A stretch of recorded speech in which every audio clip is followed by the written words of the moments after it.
जब मैं share issue करता हूँ उसके अगेंस्ट मुझे कैश नहीं मिलता। अरे होता है बहुत बार कि जब मैंने कोई एसेट खरीदा और उसके अगेंस्ट मैंने क्या दे दिया, शेयर दे दिया, तो ये अकाउंटिंग ट्रीटमेंट होगा। चलो मैं आपको प्रैक्टिकल करके बताता हूँ। वाई लिमिटेड ने एक बिजनेस खरीदा वेट लिमिटेड का फॉर सम ऑफ 20 लाख रुपए, जो कि 30% चेक में देगा, बाकी किस में देगा, इक्विटी शेयर में देगा। तो ये सब चीज खरीदी। एक बात बताओ, जो भी अगर मान लो मैंने उसकी चीज खरीदी अब वो मेरा हो जाएगा। तो मैंने प्लांट खरीदा तो प्लांट डेबिट, मैंने बिल्डिंग खरीदी तो बिल्डिंग डेबिट, और मैंने डेटा खरीदा डेटा डेबिट, मैंने कैश खरीदा तो कैश डेबिट। प्लांट मैंने लिया 4 लाख का, ये मैंने लिया 5 लाख का, ये मैंने लिया 3 लाख का, ये मैंने लिया 3.5 लाख का, और मैंने क्रेडिटर भी ले लिया। तो भाई मेरी बुक्स में क्रेडिटर आएगा 1,50,000 रुपए।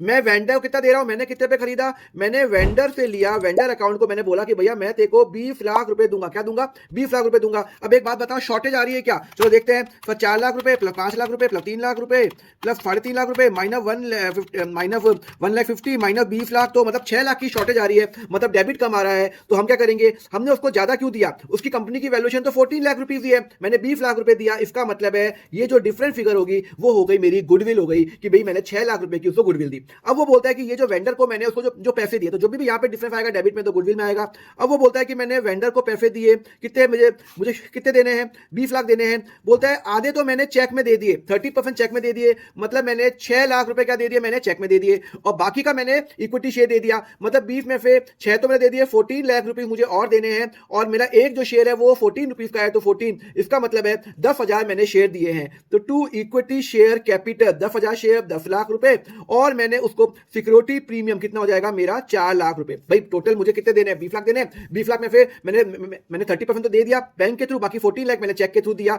और इक्विटी शेयर कैपिटल दिया इट विद द प्रीमियम। अब अगर सेम क्वेश्चन अगर आ जाए जहां पे यहां पे देखो मैंने प्लांट कितने का लिया, प्लांट 18 लाख का लिया, 2 लाख का ये लिया, 3 लाख का मैंने ये लिया, 3.5 लाख का मैंने कैश लिया, डेटर लिया, स्टॉक लिया, और मैंने क्रेडिटर लिया 1,50,000 का, और मैं वेंडर को कितना दे रहा हूं, मैं वेंडर को दे रहा हूं 5 लाख रुपए। अब एक बार वो निकालो, 8 दो 20 23 प्लस 2 22 लाख रुपए, नहीं 20 और 23 लो 22 लाख रुपए।